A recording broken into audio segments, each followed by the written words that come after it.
journey, but finally we've made it to Henry Jekyll's full statement of the case. So this is where all the loose ends get tied up.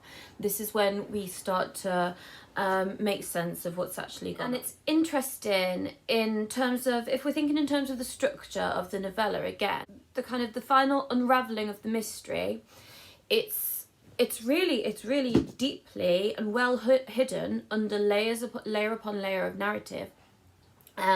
In the same way that human nature, arguably, our true inner natures are deeply hidden beneath layers upon layers of pretense, of putting on a show, of having secrets from ourselves, from one another, etc. The difficulty we have as readers in trying to really get to the root of this mystery arguably is reflective of the difficulty we have as human beings of getting to the root of who we actually are.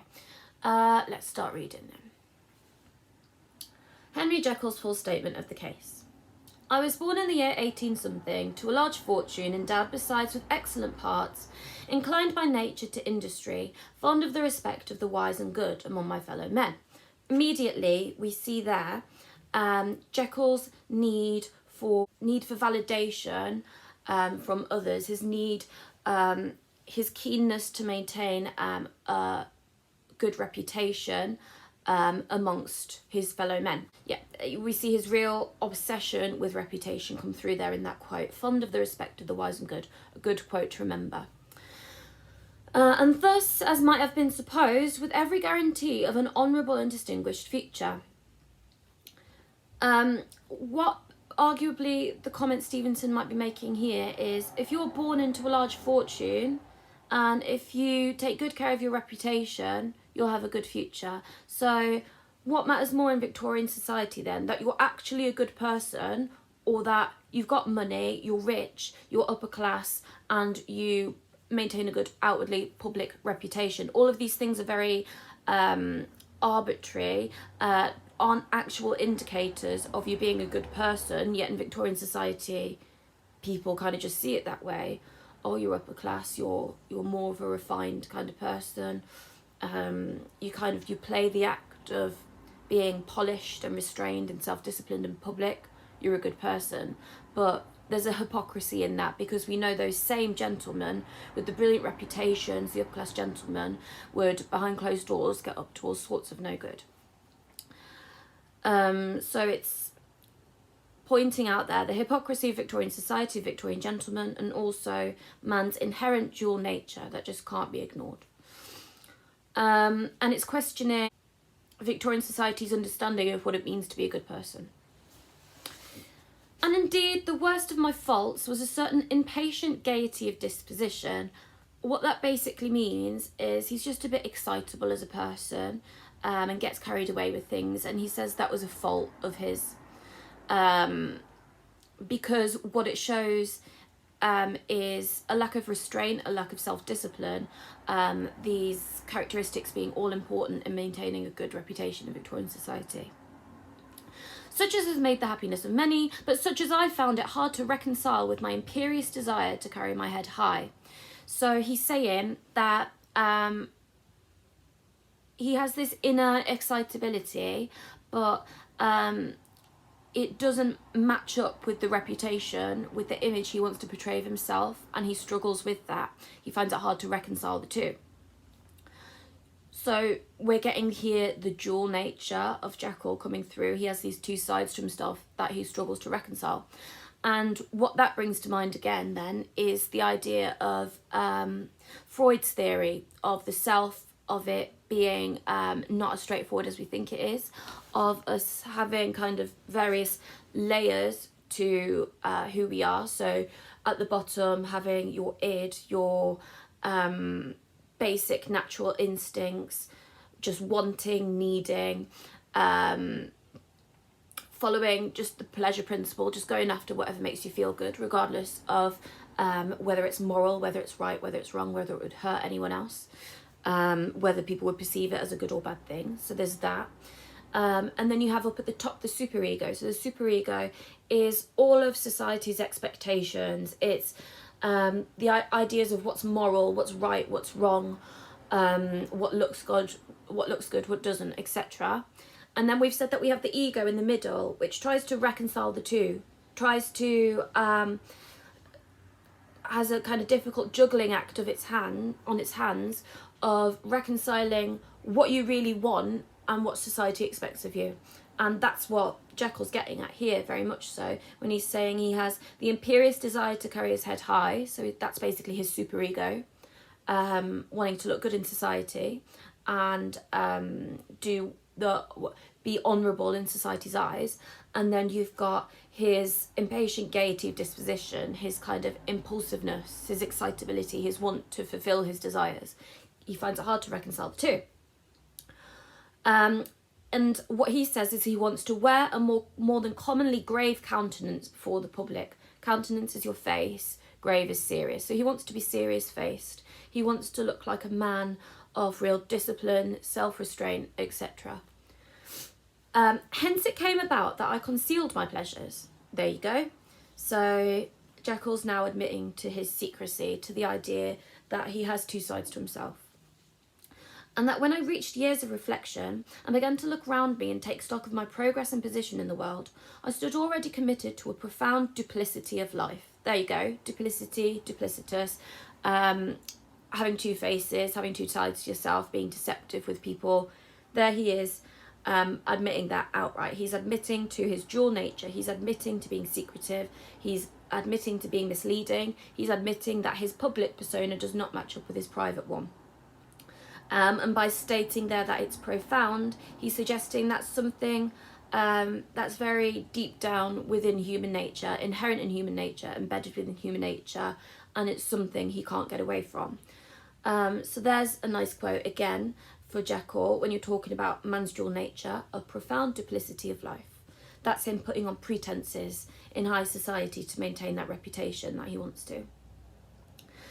Many a man would have even blazoned such irregularities as I was guilty of. But from the high views that I had set before me, I regarded and hid them with an almost morbid sense of shame. Right, Jekyll is a real perfectionist. It kills him. He says he has a morbid sense of shame. It kills him, therefore, to not be perfect. This is really his downfall, his want and need to be perfect in society's eyes. It was thus rather the exacting nature of my aspirations than any particular degradation in my faults that made me what I was. Really key quote here, really key image for you to talk about. So he says, with even a deeper trench than in the majority of men, severed in me those provinces of good and ill which divide and compound a man's dual nature. Key quote, loads to say about it. Right. First of all, he's saying that within himself, there is a deeper trench than there is normally with a human being between their good side and their dark side. Trench has connotations of conflict, of the battlefield. So again, it's this idea that he's at war with himself. He has this inner conflict between what he wants and what society expects, between fulfilling his real desires and looking good to society. So that word trench is really interesting. He says provinces are areas within ourselves of good and ill which divide and compound a man's dual nature. What he's getting at is the kind of the contradictory nature of human beings, that we want things but we don't follow through with those wants because of society's expectations. So it's like I was saying to you, like say you're in class, you're hungry, you've got a chocolate bar in your pocket. I said to you, well, why not eat it? You're hungry, you want it, you need it. And they said, well, no, because it's against the rules. So what you're doing there is you have that internal battle there with what you want, what you need, your pleasure principle. It would bring you great pleasure to just like tuck into that chocolate bar, and the superego. So your expectations, it is expected of you to not eat in class. That is the wrong thing to do.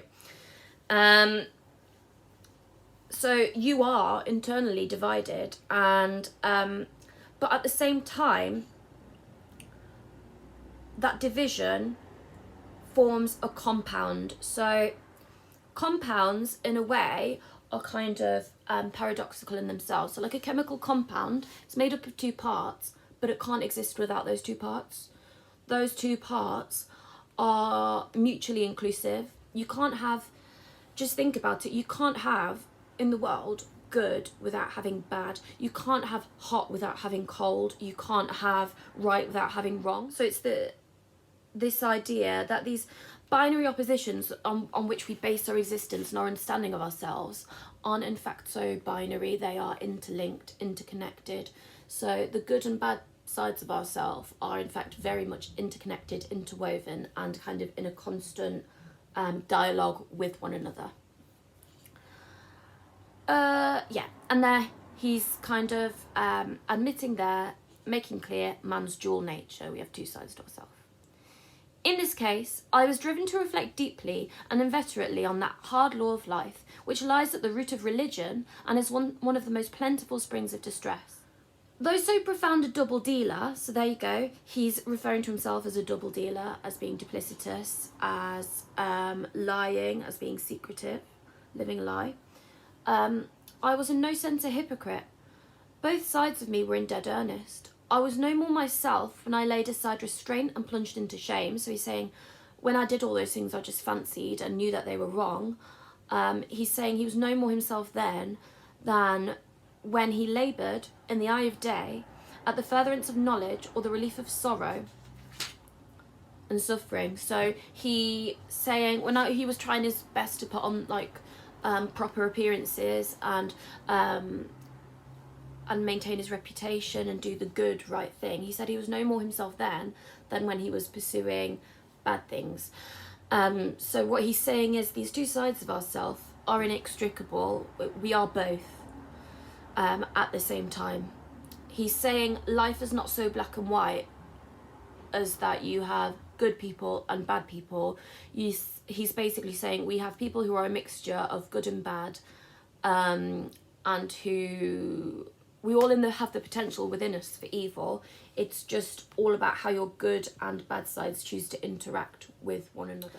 And it chanced that the direction of my scientific studies, which led wholly towards the mystic and the transcendental, so kind of like the spiritual realm, he's happy to explore in those types of directions. So he's the exact antithesis to someone who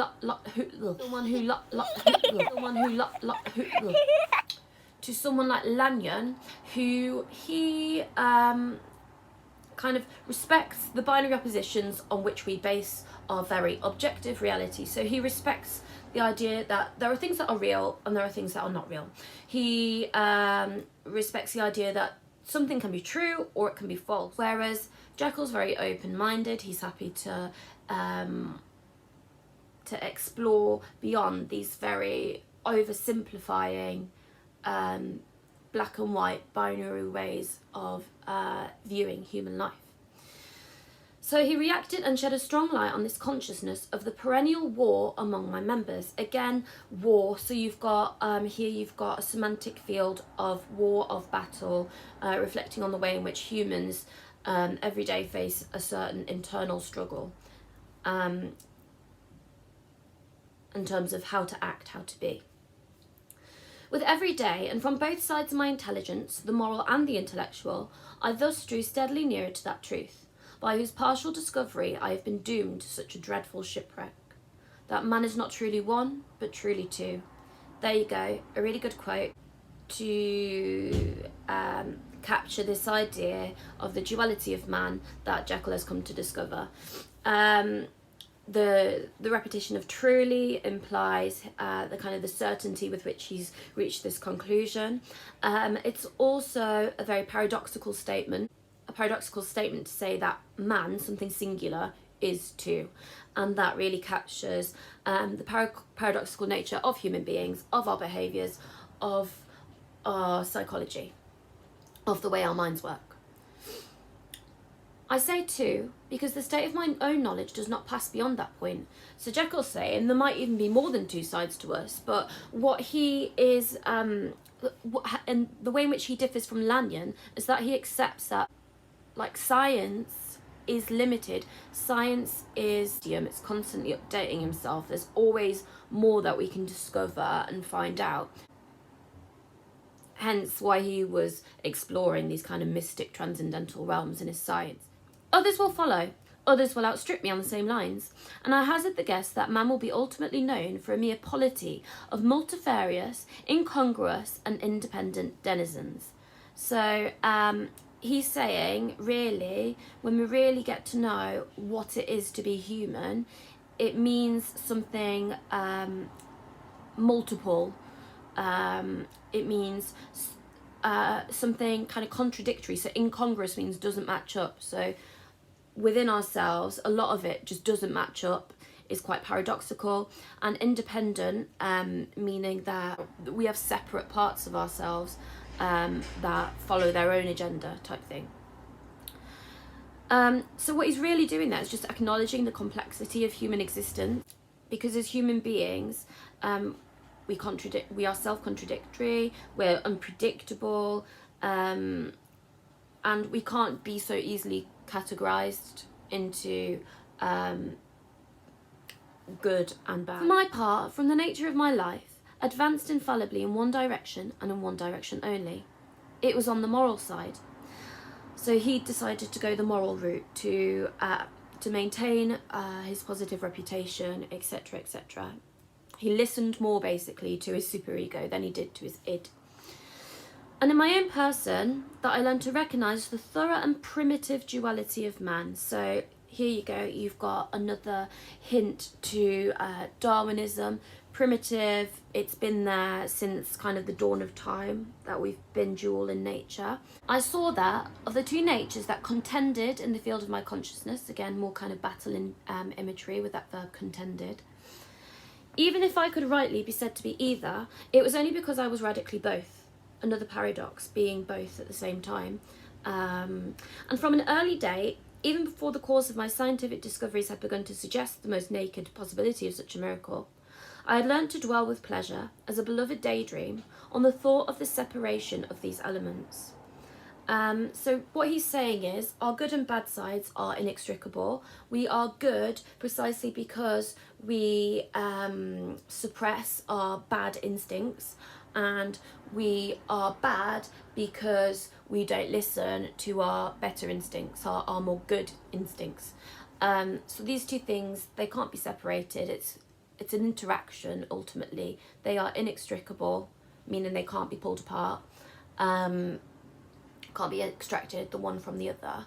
Just think, if everybody in the world was good, how would we have a concept of what bad was? If everything was always cold, how would we know what hot was? You need one to be able to understand the other. But what Jekyll dreams of, because of that daily struggle, that daily battle that's so draining and causes him distress, what he dreams of is being able to extract the evil part, so he doesn't even have to suffer those impulses anymore and tries best to restrain them. He doesn't need to go through with that effort anymore, because he will just do the right thing all of the time, because the dark impulses aren't there. That's what he dreams of. He dreams to rid himself of his id, essentially, so that he can just abide by his superego, by what society expects, without the massive effort all the time. If each, I told myself, could be but housed in separate identities, life would be relieved of all that was unbearable. The unjust might go his way, delivered from the aspirations and remorse of his more upright twin. And the just could walk steadfastly and securely on his upward path, doing the good things in which he found his pleasure, are no longer exposed to disgrace and penitence by the hands of this extraneous evil. It was the curse of mankind that these incongruous faggots were thus bound together. So bound, implying they're inextricable, can't be extracted from them. I don't think he means faggots in terms of like the homophobic slur. I think he probably means faggots. Another definition for faggots is like a bunch of sticks that are bundled together. So yeah, these two parts of himself are bundled together and can't be pulled apart. I think makes more sense. That in the agonised womb of consciousness, these polar twins could be continuously struggling. How then were they disassociated? So that was Jekyll's mission. With all of his experimentation, it was to try and extract the two and just be left with the good part. I was so far in my reflections when, as I have said, a sidelight began to shine upon the subject from the laboratory table. I began to perceive more deeply than it has ever yet been stated the trembling immateriality and the mist-like transience of this seemingly so solid body in which we walk attired. So this is interesting. So we think our bodies, we think our reality is a concrete thing. It's there, we can touch it, we can see it, we can make sense of it. But what Jekyll is saying here is that there's a trembling immateriality to a lot of reality, a lot of the things that make up our reality. So they aren't substantial. Certain agents I found to have the power to shake and to pluck back that fleshly vestment, even as a wind might toss the curtains of a pavilion. For two good reasons, I will not enter deeply into this scientific branch of my confession. First, because I have been made to learn that the doom and burthen of our life is bound forever on man's shoulders, and when the attempt is made to cast it off, it but returns upon us with more unfamiliar and more awful pressure. So he's saying, I'm not going to go too much into how I did this experiment and how it works, because all I found out is that we are doomed to have this dark side. We can't get rid of it, and trying to get rid of it will mean it comes back with a vengeance.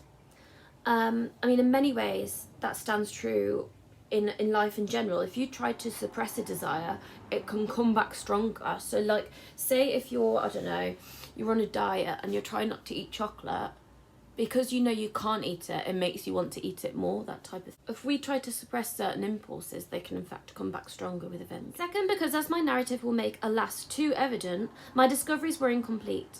Even then, that I not only recognised my natural body for the mere aura and effulgence of certain of the powers that made up my spirit, but managed to compound a drug by which these powers should be dethroned from their supremacy, and a second form and countenance substituted, none the less natural to me because they were the expression and bore the stamp of lower elements in my soul. So here's Jekyll explaining that this drug that I created can change the body and change the body into the darker form of itself.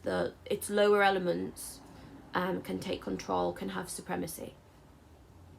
It says that the body will go on to bear the stamp of the lower elements of your soul. So visually, it will kind of reflect on the darker side of yourself, as Hyde does. He's really ugly and frightening to look at.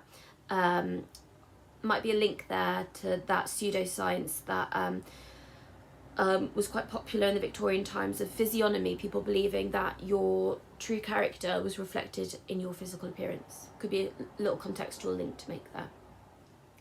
I hesitated long before I put this theory to the test of any practice. I knew well that I risked death, for any drug that so potently controlled and shook the very fortress of identity might be the last scruple of an overdose, or at the least inopportunity in the moment of exhibition, utterly blot out that immaterial tabernacle which I looked to it to change. So he's saying he was hesitant to kind of take this drug because it could lead to an overdose or kind of destroy him completely. This theme of drug addiction, which we see in the novella, Jekyll is addicted. There's so much evidence to show that he's addicted, desperate for this drug, hungry for this drug all the time. It's actually quite relevant to Stevenson himself. So it has been said that Stevenson wrote this in 6 days, and the entire time he was on cocaine. So it has been suggested he had a cocaine habit, a drug addiction of his own, that turned him into a different version of himself, and it was on that drug that he wrote this. So there are some parallels you can draw between Stevenson, what he was going through, and what Jekyll's going through as well. So parallels to draw with like actual drug addiction. And of course, having a drug addiction in Victorian times, in the time of writing this, would have been very frowned upon. It was exactly one of those habits or behaviours that was frowned upon and people sought to keep secret. So Stevenson is guilty of the same indulgences as he describes other Victorian gentlemen as having, or alludes to other Victorian gentlemen as having. So he's kind of like an upstanding, well-respected writer, but he's also got a drug addiction behind the scenes. That's him indulging his id. But But the temptation of a discovery so singular and profound at last overcame the suggestions of alarm, so he went ahead with it. I had long since prepared my tincture. I purchased at once from a firm of wholesale chemists a large quantity of a particular salt which I knew from my experiments to be the last ingredient required. And late one accursed night I compounded the elements, watched them boil and smoke together in the glass, and when the ebullition had subsided, with a strong glow of courage, drank off the potion. The most racking pang succeeded, a grinding in the bones, deadly nausea, and a horror of the spirit that cannot be exceeded at the hour of birth or death. Very hyperbolic description there, heightened emotion, very Gothic. Then these agonies began swiftly to subside, and I came to myself as if out of a great sickness. There was something strange in my sensations, something indescribably new, and from its very novelty, incredibly sweet. I felt younger, lighter, happier in body. Within I was conscious of a heady recklessness, a current of disordered sensual images running like a mill race in my fancy, a solution of the bonds of obligation, an unknown but not an innocent freedom of the soul. Okay, loads to say about that little extract there. So, something horrible has happened. He's turned into Hyde, but he feels incredibly sweet. So you've got that juxtaposition of he's turned into this awful evil form, but he feels really good about it. What that really sums up is the paradox of human nature. Is it lunchtime? Nearly. Okay. The paradox of human nature itself, that we do in fact very often take pleasure in doing bad things, and by the same token will often feel really bad having to do the right thing. When it says he felt younger, lighter and happier,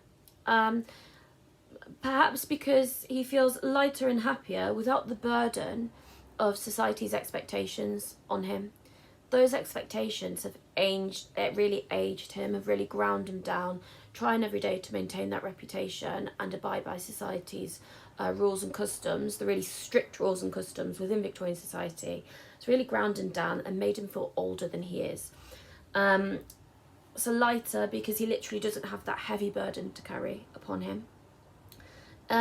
Maybe he feels younger too, because we've talked about how ultimately we all have a kind of Hyde within ourselves, but for the most part we just don't allow it to develop. We don't feed it, we don't nourish it, we don't allow it to grow. That could potentially be why now, as Jekyll takes on the form of Hyde, he feels younger. Within I was conscious of a heady recklessness. So recklessness means just acting on impulse, lack of self-control, not caring about consequences. And that's very much Hyde, and that is the id as well. That's how the id behaves, ultimately in a reckless way, if it's allowed to. A current of disordered sensual images running like a mill race in my fancy. So he's kind of imagining, fulfilling, pleasuring his senses, fulfilling the needs and wants of his senses, and that's what takes precedence. There's no kind of no imagining of what people might think or what might happen to him if he pursues his pleasures. He's just purely operating on that pleasure principle. So he's got the chocolate bar in mind and nothing else, essentially. He wants to indulge himself, indulge his senses. Running like a mill race in my fancy. A solution of the bonds of obligation. So solution meaning like dissolving. So the bonds, the kind of, before he felt tied to obligation, he felt the need to do what was right. And now that bond has been dissolved. So there's nothing restraining him now. No self-restraint, nothing can hold him back now. I knew myself at the first breath of this new life to be more wicked, tenfold more wicked, sold a slave to my original evil. So he's saying he knew he'd become something wicked then, something really horrible, awful, like hyperbolically so. So not just a little bit dark, a little bit evil, like the epitome of evil basically he had become. The wickedness that he kept deep down within himself gone into overdrive, given supremacy. It says he was sold a slave to his original evil. So he was a slave now to all of his darker impulses and wants. The adjective original is interesting. Original means it's been there from the start. So he's not saying that he's just become something evil. He's just purely a slave to the evil that's already always been there within himself, from inception, from birth. He's admitting that this evil is an inherent part of him. It's just now gone into overdrive. And the thought in that moment braced and delighted me like wine. Again, wine is, so that's similarly there. Wine is something that loosens your inhibitions. Wine is something that people partake in for pleasure. And he's comparing evil and doing evil acts as a pleasure now. So you've got that contradiction of doing evil things makes you feel good. I stretched out my hands, exulting in the freshness of these sensations, and in the act I was suddenly aware that I had lost in stature. So he'd got smaller. Spoken about this loads before. He's literally got smaller, but arguably he's got smaller in stature in terms of his status in society is now reduced because of who Hyde is and what Hyde's about. So he's lost in stature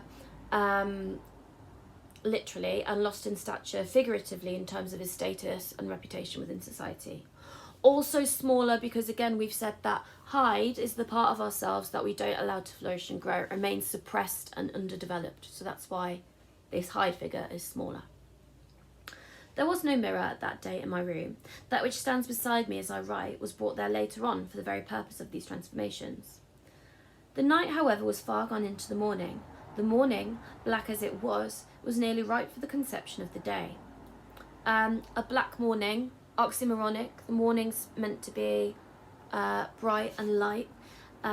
So what's being suggested here is that Hyde is a being that is totally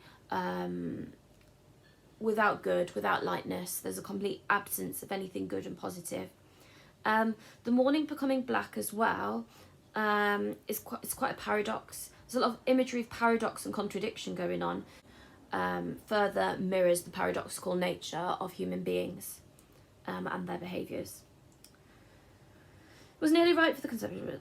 The inmates of my house were locked in the most rigorous hours of slumber, and I determined, flushed as I was with hope and triumph, to venture in my new shape as far as to my bedroom. So everyone's asleep, so he thinks, right, I'll go to my bedroom as Hyde. Across the yard, there's a reminder there of Jekyll and Hyde and their interconnectedness. Remember the use of the objective correlative with Hyde's and Jekyll's quarters being connected by a kind of a walkway in the middle, a yard in the middle. Shows that these two people are two parts of the same whole, and are connected and do interact, hence the little walkway between. Wherein the constellations looked down upon me, I could have thought with wonder the first creature of that sort that their unsleeping vigilance had yet disclosed to them. I stole through the corridors, a stranger in my own house, and coming to my room I saw for the first time the appearance of Edward Hyde. I must here speak by theory alone, saying not that which I know, but that which I suppose to be most probable. The evil side of my nature, to which I now had transferred the stamping efficacy, was less robust and less developed than the good which I had just opposed. So he's saying this evil side of me was underdeveloped in appearance.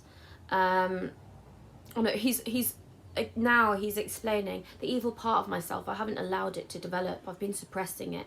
It's less developed, therefore it's less robust. Whereas the good side, I've fed that. I've nourished that side. I've allowed it to flourish. I've trained it. I've helped it to grow, and that's reflected obviously in Hyde's physical appearance. Again, in the course of my life, which had been after all 9/10 a life of effort, virtue, and control. So there you go. He's saying that he indulges his good side far more than his bad side. He's saying 9/10 of his life is controlling himself, doing what is virtuous, what is good, what is morally correct, what is pleasing in society's eyes. and he hasn't indulged that darker part of himself. Although, well, he's admitting here that he indulged it 1/10 of the time, presumably behind closed doors at night time, where nobody could know anything of it. So it had been much less exercised and much less exhausted. And hence, as I think, it came about that Edward Hyde was so much smaller, slighter, and younger than Henry Jekyll. Even as good shone upon the countenance of the one, evil was written broadly and plainly on the face of the other. So there you go, links to physiognomy, your outward appearance, linking to your inner character. Evil besides, which I must still believe to be the lethal side of man, had left on that body an imprint of deformity and decay. And yet when I looked upon that ugly idol in the glass, I was conscious of no repugnance, rather of a leap of welcome. So he's saying I wasn't disgusted when I looked at Hyde, I welcomed him. This too was myself. It seemed natural and human. So other people kind of believed in those times that, and religious people, Christian, believed in those times that evil was something extraneous, so something that was exterior to humanity, that you could be corrupted by, but it wasn't something inherent in humanity itself. But what Jekyll is acknowledging here is that in fact evil is not extraneous to humanity, evil is inherent in humanity. It's part of us, it's natural, so it's part of our nature, it's human, it's been there since we've been born. So there you're seeing Jekyll's more progressive mindset and how his beliefs are now at odds with the rest of society. In my eyes, it bore a livelier image of the spirit. It seemed more express and single than the imperfect and divided countenance I had been hitherto accustomed to call mine. Because it's now what he's got is it's the pure id, not infiltrated by the demands of the superego. It's just the pure id that is just there to fulfill its desires and with no outward interference. And insofar I was doubtless right. I have observed that when I wore the semblance of Edward Hyde, none could come near to me at first without a visible misgiving of the flesh. So he's saying that when people came near to Hyde, you could tell from the way they looked that they were like totally disgusted. And we've talked about why people might be disgusted on encountering Hyde, arguably because he embodies all those aspects of ourselves that disgust us. So the darker parts of ourselves that we find disgusting, aren't keen to acknowledge or accept are part of ourselves. And then Jekyll also says, this, as I take it, was because all human beings, as we meet them, are commingled out of good and evil. There's a key quote for the duality of man, commingled out of good and evil. We're a mixture of good and evil. And Edward Hyde, alone in the ranks of mankind, was pure evil. So Hyde is the epitome of evil. Hyde is evil in the absence of any good.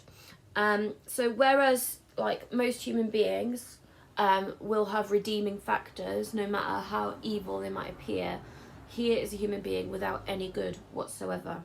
Here is the darker side of humanity that resides within all of us. Here it is crystallized into its own singular form, and hence why it disgusts and terrifies people. Okay, that'll be it for today. We'll carry on in the next video. But yeah, keep up with your annotations, get your essays into me on time, and that's it. Bye bye.